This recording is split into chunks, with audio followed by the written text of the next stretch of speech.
Hello students, मैं हूं हेमंत केसरवानी और आज मैं आप लोगों को विद्युत धारा चैप्टर का अगला भाग पढ़ाना स्टार्ट कर रहा हूं। और आज के इस भाग में हम लोग प्रतिरोधकता या फिर कह लिया जाए कि विशिष्ट प्रतिरोध की ताप पर निर्भरता के बारे में पढ़ने वाले हैं। और आप सभी को तो पता ही है कि चाहे फिजिक्स हो या फिर केमिस्ट्री हो, उनके बड़े से बड़े कॉन्सेप्ट को हम लोग फोटो और कहानियों के जरिए बहुत ही आसानी से समझ लेते हैं। तो चलिए बिना देर किए आज के इस वीडियो को शुरू करते हैं।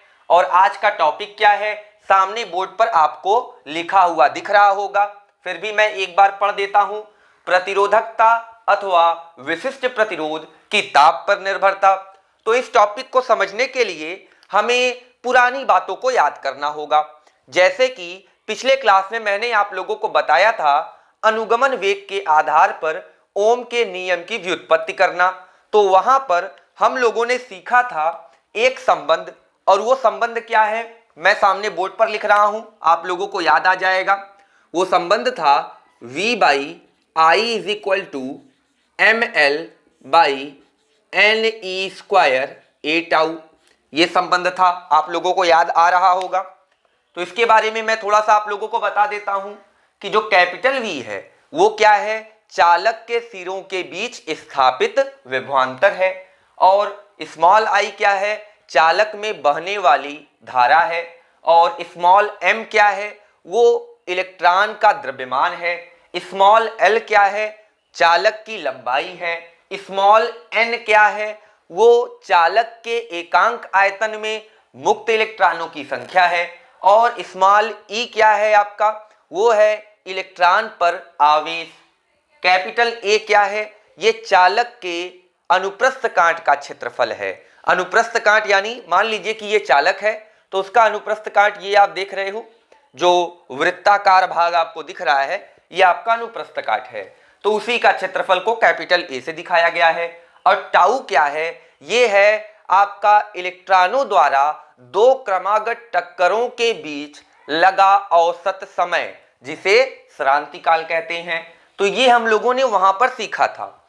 और ये कहता क्या है कि चालक के सिरों के बीच स्थापित विभवांतर और चालक में बहने वाली धारा का अनुपात एक नियतांक होता है।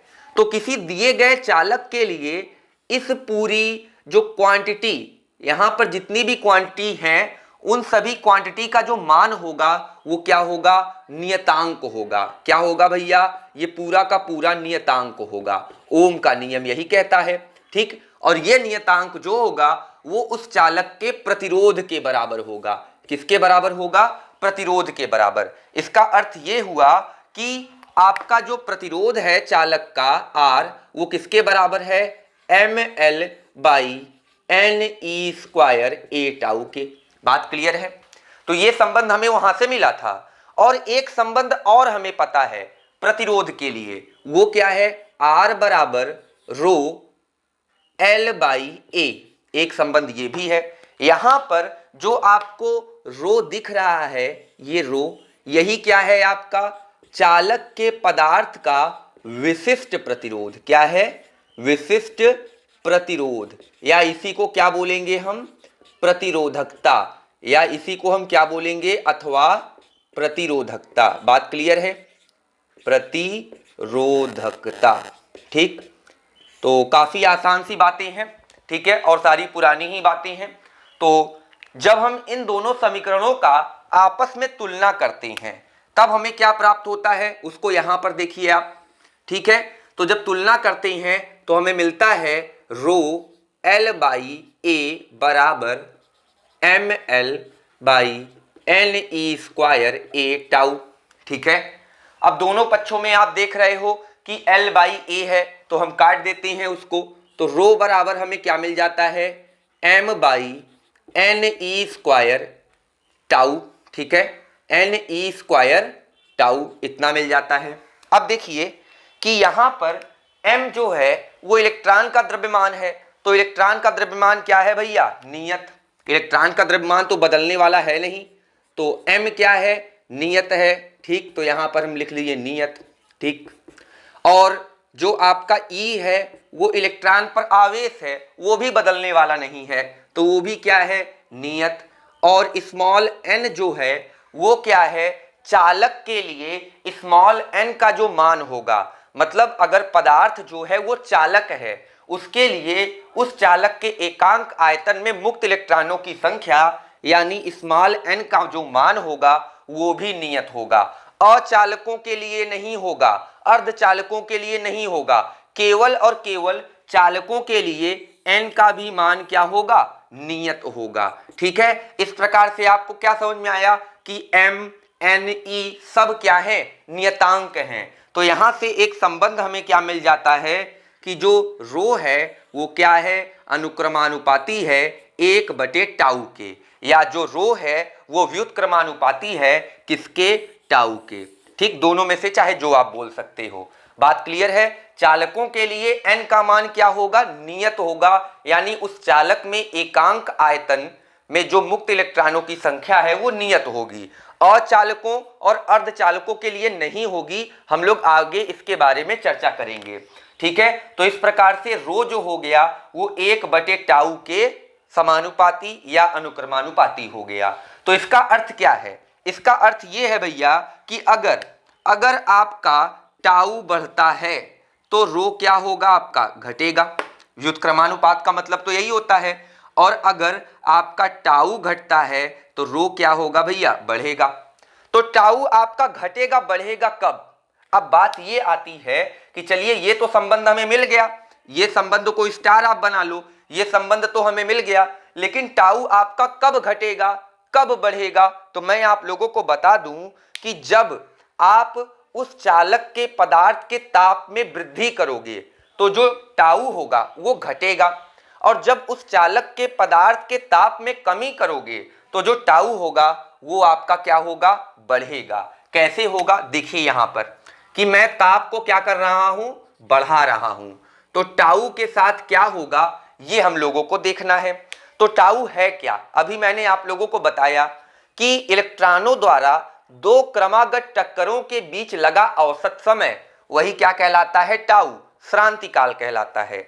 अब ऐसे सोचिए, अगर आप चालक के ताप में वृद्धि कर देते हो तो चालक के ताप में जब वृद्धि करोगे, मान लो कि पहले आपका कमरे के ताप पर मतलब कोई चालक था, अब उसको हम 70 डिग्री सेल्सियस तक कर दिए, तो ऐसा करने से क्या होगा, ऐसा करने से ये होगा कि उस चालक के भीतर जो मुक्त इलेक्ट्रॉन है उनका जो वेग होगा, जो औसत वेग होगा वो क्या हो जाएगा, बढ़ जाएगा।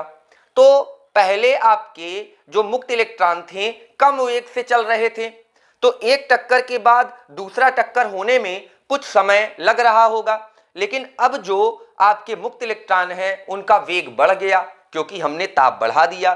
तो अब एक टक्कर के बाद जो दूसरा टक्कर होगा वो पहले की अपेक्षा कम समय में होगा। तो इस प्रकार से ताप बढ़ाने से हुआ क्या, उस मुक्त इलेक्ट्रॉन का जो श्रांति काल है वो घट गया। तो ताप बढ़ाने से जो श्रांति काल होगा वो घटेगा, और ताप को घटाने से जो श्रांति काल होगा वो क्या होगा, बढ़ेगा। इसका मतलब ये हुआ कि ताप और श्रांति काल एक दूसरे के क्या हैं, व्युत्क्रमानुपात संबंध प्रदर्शित करते हैं। बात क्लियर है। तो इस प्रकार से हुआ क्या कि ताप जब बढ़ाओगे तो टाउ घटेगा। ताप बढ़ाने पर देखिए यहां पर अब समझने वाली बात क्या है कि ताप बढ़ाने पर टाउ आपका घटता है और टाउ के घटने पर रो आपका बढ़ता है। बात क्लियर है।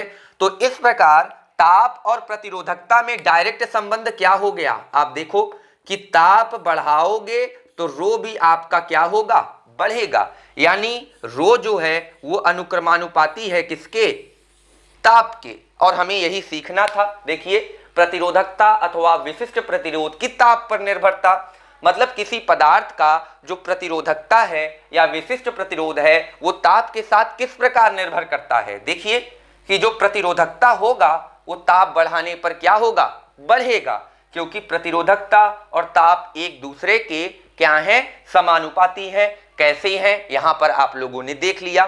ठीक है, अगर चीजें समझ में आ गई हो और आपको लगता है कि बहुत अच्छे और बहुत आसान तरीके से समझ में आ गया तो वीडियो को लाइक कर दीजिएगा। ठीक है। ये अभी हम लोग किसके बारे में बात कर रहे हैं? चालकों के बारे में बात कर रहे हैं। किसके बारे में बात कर रहे हैं? चालकों के बारे में। अभी हम लोग अचालकों या अर्धचालकों के बारे में बात नहीं कर रहे हैं, ठीक है। तो इतनी सारी बातें क्लियर हो गई। अब हम इसको इरेज करते हैं, फिर आगे की बात करते हैं, ठीक है। तो आइए इरेज कर लेते हैं इसे। अब हम लोग किसी चालक के पदार्थ के विशिष्ट प्रतिरोध या फिर कह लिया जाए कि उसकी प्रतिरोधकता और ताप के बीच संबंध का एक सूत्र स्थापित करेंगे, क्योंकि इसी सूत्र की सहायता से हम लोग एग्जाम के पॉइंट ऑफ व्यू से जो इंपॉर्टेंट न्यूमेरिकल्स हैं उनको हल करने वाले हैं। तो चलिए देखते हैं कि किस प्रकार से हम सूत्र का डेरिवेशन करते हैं। तो उसके लिए कुछ कहानी हमें माननी होगी।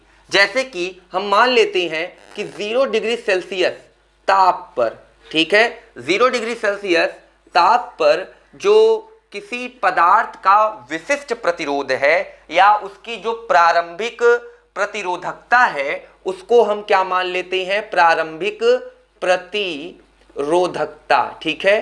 तो प्रारंभिक प्रतिरोधकता को हम लोग मान लेते हैं कितना है? वो है रो नॉट है। बात क्लियर है। और T डिग्री सेल्सियस ताप पर, T डिग्री सेल्सियस ताप पर जो उसका विशिष्ट प्रतिरोध या प्रतिरोधकता है वो कितना है? वो भी हम मान लेते हैं, ठीक है। तो प्रतिरोधकता जो है आपका वो है, मान लीजिए कि रो-T है, ठीक, रो-T है। बात क्लियर हो गया। अब देखिए कि T degree Celsius, delta T degree Celsius ताप वृद्धि करने पर, तो डेल्टा T डिग्री सेल्सियस उस चालक के पदार्थ के ताप में वृद्धि करने पर क्या होगा? करने पर तो होगा ये कि उसके प्रतिरोधकता में जो वृद्धि होगी डेल्टा रो, वो अनुक्रमानुपाती होगा ताप वृद्धि के। पहला चीज, ये चीज हम लोगों ने देखा अभी, ठीक है। और दूसरी चीज कि जो प्रतिरोधकता में वृद्धि होगी वो अनुक्रमानुपाती होगी प्रारंभिक प्रतिरोधकता के। तो ये दोनों रिजल्ट जो है प्रयोगों से आते हैं, ठीक है। कई सारे प्रयोग किए जाते हैं तब ये दोनों रिजल्ट आते हैं। अब इन दोनों को जब हम मिला देते हैं तो हमारे पास क्या आ जाता है? डेल्टा रो अनुक्रमानुपाती रो नॉट डेल्टा टी, इस प्रकार से, ठीक है। यहां पे आपका देख रहे हो अनुक्रमानुपाती का चिन्ह है। अब जब अनुक्रमानुपाती का चिन्ह हटता है तो डेल्टा रो बराबर, ठीक है, डेल्टा रो बराबर alpha alpha rho naught delta T, ठीक है। यहां पर देखो ये क्या है? अनुक्रमानुपाती का चिन्ह है, लेकिन इसी के जैसा यहां पर भी दिख रहा है, ये आपका अल्फा है, ठीक है। ये याद रखिएगा, ये आपका क्या है? अल्फा है, कंफ्यूज मत होइएगा। और ये क्या कहलाएगा आपका? ये आपका कहलाता है अल्फा, जो है क्या कहलाता है आपका? विशिष्ट प्रतिरोध गुणांक। क्या कहलाता है? विशिष्ट प्रतिरोध गुणांक कहलाता है। बात क्लियर है? विशिष्ट प्रतिरोध गुणांक कहलाता है। बात क्लियर है। अब देखिए, अब हमें क्या करना है कि आपका जो रो है, मतलब कि जो T डिग्री सेल्सियस पर जो आपका प्रतिरोधकता है वो बराबर होगा किसके? वो होगा प्रारंभिक प्रतिरोधकता प्लस प्रतिरोधकता में वृद्धि के। तो रो-T जो होगा वो आपका रो नॉट प्लस, अब यहाँ डेल्टा रो का मान देखो, यहाँ से alpha rho naught delta T, ये आ जाएगा। तो यहाँ से रो-T बराबर क्या होगा? आपका रो नॉट कॉमन ले लिए, 1 प्लस अल्फा डेल्टा टी, ये होगा। बात क्लियर है? तो इस प्रकार से ये हमें संबंध प्राप्त हो जाता है किसके बीच? प्रतिरोधकता और ताप वृद्धि के बीच, ठीक है। अब हमें क्या करना है कि देखिए रो बराबर क्या होता है? रो बराबर हम लोग जानते हैं कि यहां पर हो जाएगा आपका क्या? R, ठीक है, और क्या होगा? A/L, ठीक है, A/L, क्योंकि ये सूत्र हमें पता था। ये देखिए कि R बराबर रो L/A, तो यहां से रो बराबर क्या होगा? R इंटू A/L, यही होगा। तो इसको जब हम इसमें रख देते हैं, तो जब हम इसमें रखेंगे तो हमें क्या मिलेगा? देखिए यहां पर जो होगा RT और यहाँ a बाई एल, ठीक, रो के स्थान पे। और यहाँ पर क्या होगा आपका आर नॉट और a बाई एल और ब्रैकेट में 1 प्लस अल्फा डेल्टा टी, इस प्रकार से होगा। तो a बाई एल से कट गया, तो आर टी बराबर R naught 1 plus alpha delta T, ये आ गया। तो प्रतिरोध और ताप वृद्धि के बीच संबंध आ गया ये, और ये प्रतिरोधकता और ताप वृद्धि के बीच संबंध आ गया। तो इन दोनों सूत्रों की सहायता से एग्जाम में जो आने वाले आंकिक प्रश्न हैं, एक्सपेक्टेड आंकिक प्रश्न, उनको हम लोग हल करने वाले हैं। तो एक आंकिक प्रश्न मैं आप लोगों को हल करके दिखाता हूं, उसके लिए पहले इसको इरेज कर लेते हैं, ठीक है। अब आप लोगों को स्क्रीन पर एक आंकिक प्रश्न दिख रहा होगा, तो आइए सबसे पहले आंकिक प्रश्न को पढ़ते हैं। तो किसी विद्युत टोस्टर में निक्रोम के तापन अवयव का उपयोग होता है।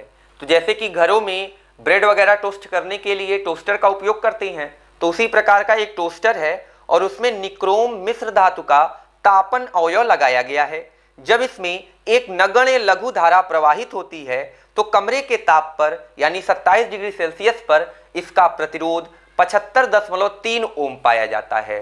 तो प्रश्न में जो चीजें दी हुई हैं उनको हम लिखते हुए चलते हैं। तो यहाँ पर सबसे पहले दिया हुआ है कि कमरे के ताप यानी 27 डिग्री सेल्सियस पर, ठीक है, 27 डिग्री सेल्सियस ताप पर आपका उस जो तापन अवयव का प्रतिरोध है वो कितना है, प्रतिरोध, ठीक है, प्रतिरोध, ठीक। तो इसको हम मान लेते हैं कि प्रतिरोध जो है आपका R1 है और वो कितना दिया हुआ है, 75.3 ओम, ठीक। अब इसके आगे आइए पढ़ते हैं।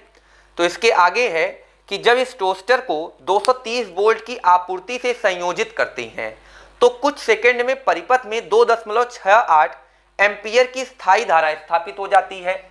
तो भैया इस परिपथ में जो 230 वोल्ट की सप्लाई की जाती है, ठीक है, तो कुछ सेकंड में ही धारा कितने बहने लगती है, 2.68 एम्पियर की विद्युत धारा बहने लगती है, ठीक है। और क्या दिया हुआ है भैया, तो आपका इसके आगे है कि निक्रोम अवयव का स्थायी ताप क्या है।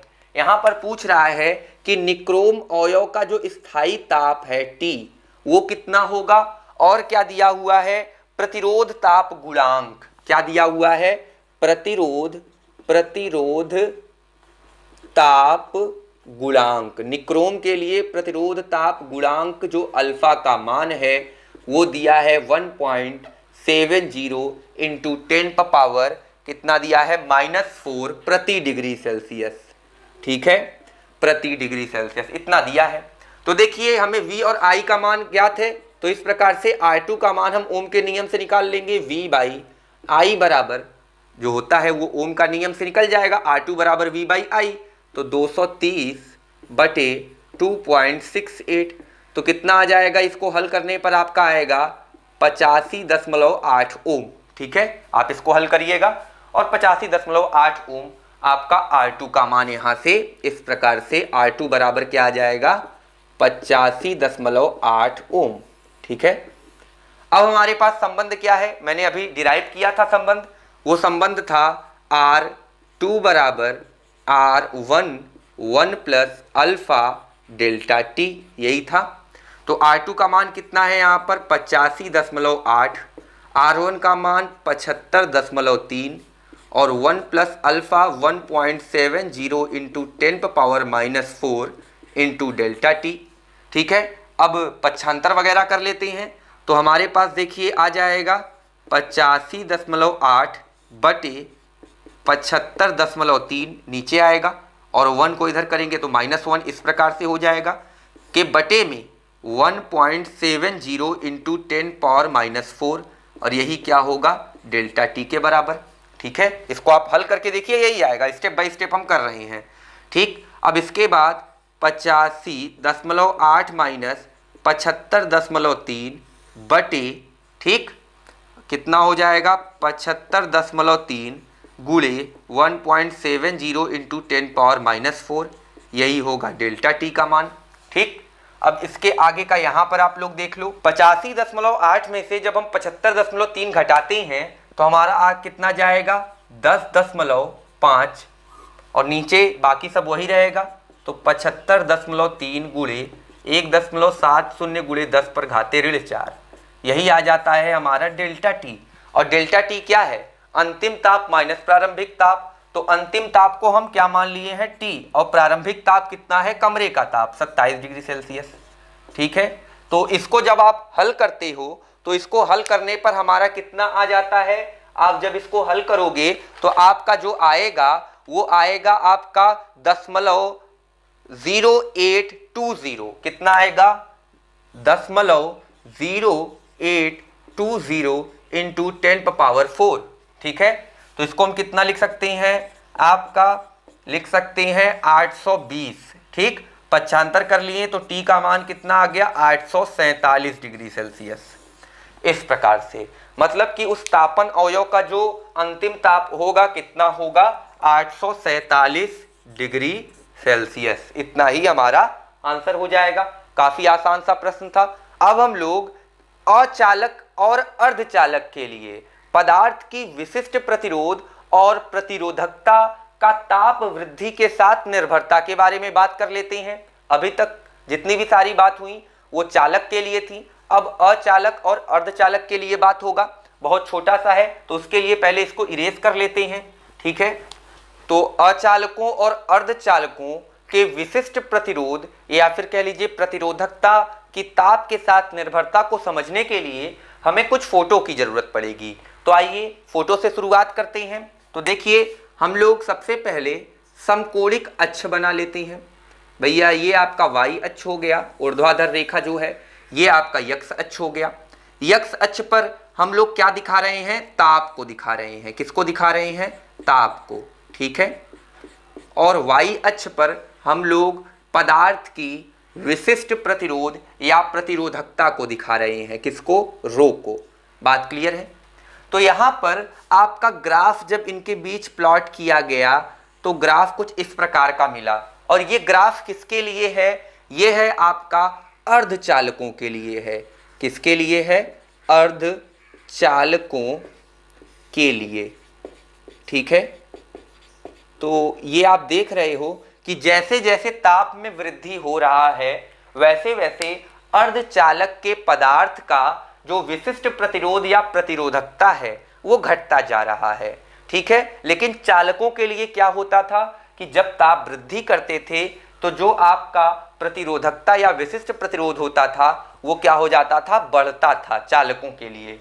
लेकिन अर्धचालकों के लिए ऐसा नहीं होता है। अर्धचालकों के लिए उसके ताप में वृद्धि करने पर जो प्रतिरोधकता होगा वो घटता है। उसका कारण ये होता है कि भैया V/I बराबर आपका क्या था, mL/ne² A टाउ, ये था हमारे पास। ठीक है, तो यहां से हम लोगों को क्या मिला था कि रो बराबर, यहां से ही हम लोगों ने निकाला था रो बराबर m/ne² टाउ। ठीक है, तो मैंने बताया था कि चालकों के लिए ये परिवर्तित नहीं होता। मुक्त इलेक्ट्रॉनों की संख्या जो प्रति एकांक आयतन में है वो क्या होता है, परिवर्तित नहीं होता, लगभग नियत रहता है। लेकिन अर्धचालकों के लिए ताप बढ़ाने पर इस n का मान बहुत तेजी से बढ़ता है। n का मान क्या होता है, बहुत तेजी से बढ़ता है। और जो टाउ का मान है, इस n के मान में वृद्धि होने की वजह से इस टाउ के मान में होने वाला जो कमी है वो इसके ऊपर कोई प्रभाव नहीं डाल पाता, या डालता भी है तो वो प्रभाव नगण्य होता है। इसका प्रभाव इसके ऊपर बहुत ज्यादा पड़ता है। कहने का मतलब मुक्त इलेक्ट्रॉनों की संख्या बहुत ज्यादा बढ़ जाती है अर्धचालकों में ताप वृद्धि के साथ, जिसके कारण ताप वृद्धि के साथ रो का मान जो होता है वो घटने लगता है अर्धचालकों में। बात क्लियर है। अब हम लोग बात कर लेते हैं कुछ मिश्र धातुओं की, जैसे कि निक्रोम और आपका है मैग्नीन और आपका है कांस्टेंटेनन, इन सब की भी बात कर लेते हैं। तो उसके लिए जो आपको ग्राफ मिलता है वो एक सीधी रेखा मिलती है। क्या मिलता है, वो एक सीधी रेखा मिलती है। ऐसा क्यों होता है भैया, ऐसा इसलिए होता है, यहाँ पर आपका देखिए कि ये जो है इस अक्ष पर मैंने ताप वृद्धि को दिखाया है, ठीक है। ये आपका 200 डिग्री सेल्सियस, ये आपका 400 डिग्री सेल्सियस, ये आपका 600 डिग्री सेल्सियस, 800 डिग्री सेल्सियस, ठीक है। और यहाँ पर जो है ये आपका है 1.1 और ये क्या है 1.2। और यहाँ पर जो हम दिखा रहे हैं किसको, प्रतिरोधकता को, और प्रतिरोधकता है किसमें, माइक्रो ओम सेंटीमीटर में है। मात्रक क्या है, माइक्रो ओम सेंटीमीटर में है। यानी ताप वृद्धि के साथ इसके प्रतिरोधकता में बहुत कम, यहां पर आप देख रहे हो कि ताप वृद्धि के साथ प्रतिरोधकता बढ़ रही है, लेकिन यहां पर आप देखो माइक्रो ओम सेंटीमीटर, ठीक है। ये ओम मीटर में नहीं है, माइक्रो ओम सेंटीमीटर में है। यानी ताप देखो कितना ज्यादा से ज्यादा बढ़ रहा है, 200 से 400 डिग्री हो जा रहा है, 400 से 600, लेकिन उसकी प्रतिरोधकता में बहुत कम की वृद्धि हो रही है। क्या हो रही है, बहुत कम की वृद्धि हो रही है। तो मिश्र धातुओं के लिए, मिश्र धातु और कौन से, वो भी नाइक्रोम या निक्रोम, मिश्र धातु निक्रोम, मैग्नीन, ठीक है, मैग्नीन, और आपका कांस्टेंटन के लिए, कांस्टेंटन के लिए, ठीक है, कांस्टेंटन के लिए, इन सब के लिए आपका जो रो और टी के बीच ग्राफ होगा कुछ इस प्रकार से होगा। और धातुओं के लिए कैसा होगा, धातुओं के लिए देख लीजिए, आपका जो धातुओं के लिए ग्राफ होगा वो कुछ इस प्रकार से होगा। मतलब कि ताप वृद्धि के साथ साथ आपका जो रो का मान होगा वो बढ़ेगा। ताप वृद्धि के साथ साथ रो का मान क्या होगा, धातुओं में या चालकों में बढ़ेगा। ये किसके लिए है, मिश्र धातुओं के लिए है। ये किसके लिए है, अर्धचालकों के लिए है। तो उम्मीद करता हूं कि आज का ये कॉन्सेप्ट आप लोगों को बहुत ही आसानी से समझ में आया होगा, फोटो और कहानियों के जरिए। अगर समझ में आया तो वीडियो को अपने दोस्तों के साथ शेयर कीजिए और लाइक कीजिए, और चैनल को सब्सक्राइब नहीं किया है तो सब्सक्राइब करके बेल आइकन को ऑल पर सेलेक्ट कर लीजिए। अब मिलते हैं अगले वीडियो में, तब तक के लिए आप सभी को नमस्कार, धन्यवाद।